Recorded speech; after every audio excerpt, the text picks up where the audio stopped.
دخلت جماعة الإخوان الإرهابية مرحلة المطاردة والبحث عن ملاذات آمنة خارج المنطقة، خصوصا بعد التوجه التركي نحو ترحيل عناصرها وقياداتها ورفض أنقرة منحهم الجنسية التركية.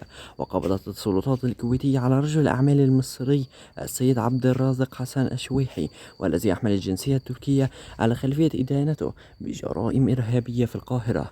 وأفادت وسائل إعلام تابعة للجماعة بأن المصري الحاصل على الجنسية التركية تم توقيفه في مطار الكويت يوم السبت الماضي، إذ استخدم جواز سفره الكويتي خلال محاولته الدخول إلى الكويت.